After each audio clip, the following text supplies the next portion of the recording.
Audio Jungle.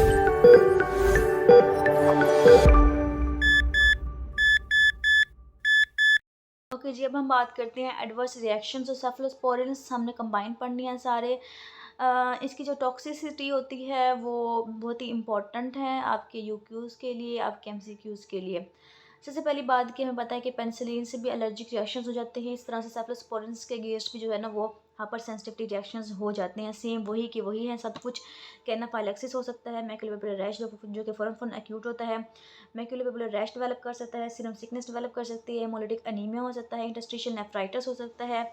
इसके अलावा Steven Johnson syndrome हो सकता है, ठीक है। टॉक्सिक एपिडर्मिक नेक्रोलिसिस भी हो सकती है। सो ये जो सारी एक्सट्रीम रिएक्शन है वो इसके अंदर आ गए हैं, और सारे के सारे जो एलर्जिक रिएक्शंस हैं टाइप 1 टू टाइप 4 वो सारी इसके अंदर आ गई हैं। उसके बाद हम बात करते हैं विटामिन के डेफिशिएंसी, जो कि बहुत इंपॉर्टेंट है। क्या होता है कि हम जब एंटीबायोटिक देते हैं पेशेंट को, तो एंटीबायोटिक देने से क्या होंगे, बैक्टीरिया जो हैं वो मर जाएंगे। बैक्टीरिया बुरे वाले तो मर जाएंगे, लेकिन साथ साथ हमारे गट के अंदर बैक्टीरिया होते हैं जो कि विटामिन के प्रोड्यूस करते हैं, जो कि अच्छे वाले बैक्टीरिया होते हैं, ये इनको भी किल करता है। जब उनको भी किल करेगा, विटामिन के जो है वो प्रोड्यूस नहीं होगा। विटामिन के प्रोड्यूस ना होने की वजह से क्या होता है, क्लोटिंग फैक्टर्स जो हैं वो नहीं बनते, मतलब एक्टिवेट नहीं होते, जिसकी वजह से जो पेशेंट है उसका आईएनआर बढ़ जाएगा और ब्लीडिंग होने के चांसेस होते हैं। सो ऐसे पेशेंट जो कि वारफरीन पे होते हैं, वारफरीन पे कौन से होते हैं, जिनको प्रोस्थेटिक डला होता है हार्ट के अंदर, प्रोस्थेटिक वैल्व होता है। सो ऐसे पेशेंट को आपने जो है सेफलोस्पोरिन्स बहुत ही एहतियात से देने होते हैं या फिर नहीं देने होते, क्योंकि इनके अंदर आईएनआर जो है वो डिरेंज हो जाता है।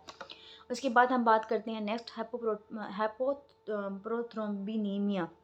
ये भी ब्लीडिंग कराता है, क्योंकि प्रोथ्रोम्बिन जो होता है वो भी एक क्लॉटिंग फैक्टर होता है, जो कि अगर कम हो जाए जिसकी वजह से ब्लीडिंग हो सकती है। कौन सी ड्रग करवाती हैं, मेनली ये सिफोटिटेन और सेफाजोलिन जो होती हैं हमारे पास, वो ड्रग जो है ये प्रॉब्लम करवा सकती हैं, सेकंड और फर्स्ट जनरेशन वाली।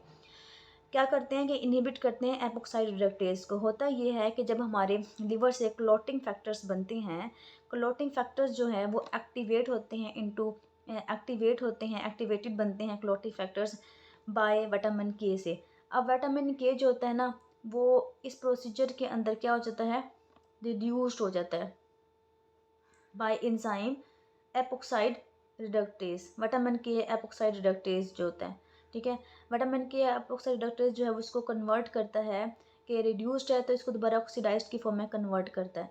सो अगर ये एंजाइम को इनहिबिट कर देगा तो क्लोटिन फैक्टर जो है वो एक्टिवेट नहीं होते, और क्या होता है कि decrease hepatic synthesis of clotting factors, तो क्लोटिन फैक्टर्स की सिंथेसिस भी कम हो जाएगी, क्योंकि फीडबैक से लिवर को जाएगा सिग्नल की ज़रूरत नहीं है। फिर क्या होगा कि पीटीआईएनआर जो प्रोलॉन्ग हो जाएगा और ब्लीडिंग होना स्टार्ट हो जाएगी। कैसे रिवर्स कर सकते हैं, विटामिन के इनको दे दें तो जो है ना वो रिवर्स कर सकते हैं हम इसको।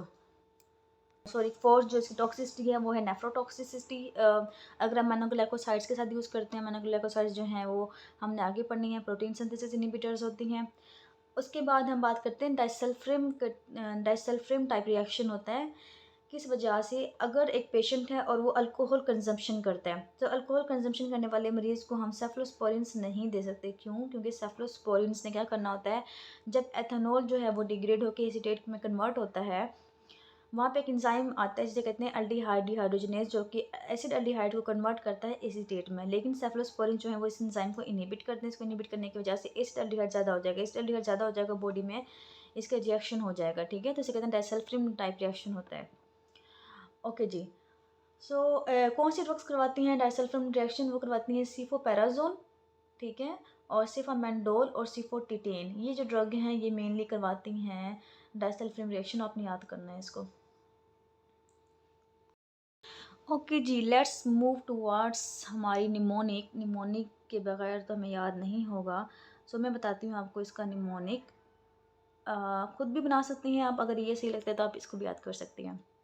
डी हैपन्स, डी हैपन्स के, और सेफ्लोस्पोरिन्स लेते हैं, सी एस ले देंगे। सेफ्लोस्पोरिन्स के लिए जो है वो साइड इफ़ेक्ट हैं इसके। डी से है डायरिया, फिर है डाइसल्फ्रिम लाइक रिएक्शन। टी से जो है थ्रोम्बोफ्लेबाइटिस हो सकता है, क्योंकि हम इनको ड्रग जो ये वर्ग जितनी भी हैं सारी की सारी मेनली हम इनको आईवी देते हैं, तो आईवी देने की वजह से वहाँ पे जो हमारी वेन है वो इन्फ्लेम कर सकती है, सो थ्रोम्बोफ्लेबाइटिस हो सकता है। हाइपोप्रोथ्रोम्बिनीमिया पढ़ चुकी हैं, एनाफाइलेक्सिस भी पढ़ चुकी हैं। पी से क्या है, इंजेक्शन के साइड में पेन हो सकता है। एन से पढ़ा था नेफ्रोटॉक्सिसिटी होती है, इसके अलावा न्यूरोटॉक्सिसिटी भी हो सकती है। ऐसे याद करना है कि सुपर इन्फेक्शन विद फंजाई, क्योंकि सुपर इन्फेक्शन इसलिए होता है, जैसे मैंने पहले बता चुकी हूँ, कि बैक्टीरिया को इनहिबिट करता है, मारता है, तो अच्छे बैक्टीरिया मर जाएंगे तो हमारी बॉडी की इम्यूनिटी जो है वो थोड़ी लो हो जाएगी, जिससे फंजाई जो है वो अटैक कर सकते हैं। और कैसे याद करना है, विटामिन के जो है उसको कम करता है। विटामिन के की डेफिशिएंसी की वजह से जो है क्लोटिंग फैक्टर जो है वो एक्टिवेट नहीं होते। सो ओके जी, moving towards the drug of choice, जो कि आपके बहुत इंपॉर्टेंट एमसीक्यूज में पूछते हैं ड्रग ऑफ चॉइस के बारे में। अगर आपसे पूछें कि सर्जिकल प्रोफाइलैक्सिस के लिए कौन सा फिस्पोरेंस यूज़ करेंगे, तो हम फर्स्ट जनरेशन यूज़ करेंगे, जो कि हम पढ़ चुके हैं। इसमें कौन सी है, सेफाजोलिन पड़ी है।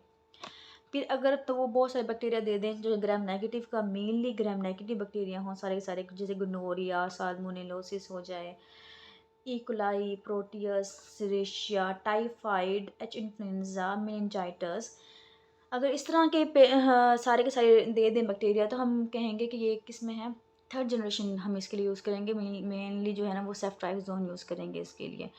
उसके बाद सुडोमोनास के लिए हम पढ़ चुके हैं कि सुडोमोनास के लिए जो है वो थर्ड भी यूज़ करते हैं, थर्ड जनरेशन भी यूज़ करते हैं, और इसके अलावा फोर्थ जनरेशन भी यूज़ करते हैं। ठीक है, तो सेफ्टाजिडीम और सिफीपाइन। अगर हम बात करें बैक्टीरोइड्स की, तो बैक्टीरोइड्स जो होते हैं वो गट में होते हैं, उसके लिए हम मेट्रोनिडाजोल जो है वो यूज़ कर सकते हैं। और इसके अल्टरनेटिव मैंने बताया था आपको कि सिफोक्सिटिन या यूज़ कर सकते हैं। सिफोक्सिटिन के साथ क्लिंडामाइसिन यूज़ कर सकते हैं, जो कि हम आगे पढ़ेंगे। ड्रग और क्लोरामफेनिकोल भी यूज़ कर सकते हैं। तो ये जो है आपकी ड्रग ऑफ चॉइस है, जो कि बहुत इंपॉर्टेंट है। अगर आपसे ये क्वेश्चन पूछा जाए कि सेफलोस्पोरिन से कौन से जो बैक्टीरिया है वो नहीं मरते, मतलब कौन से बैक्टीरिया रेजिस्टेंट होते हैं इनसे, जिसकी वजह से हमें मज़ीद और जो है एंटीबायोटिक बनानी पड़ी, तो कौन कौन से बैक्टीरिया रेजिस्टेंट होते हैं? पता है कि एक तो हो गया मरसा। ठीक है, मरसा से रेजिस्टेंट होता है। फिफ्थ जनरेशन यूज़ कर सकते हैं इसके लिए, लेकिन फिर भी अगर एज अ होल बात करें सेफलोस्पोरिन से, मरसा जो है वो रेजिस्टेंट होता है। इसके अलावा लिस्टेरिया मोनोसाइटोजिन्स, ठीक है, और इसके अलावा क्लोस्ट्रीडियम डिफिसाइल, और फिर है एंटेरोकोकाई। सो ये जो बैक्टीरिया हैं ये मेनली जो क्या होते हैं, सेफलोस्पोरिन से रेजिस्टेंट होते हैं।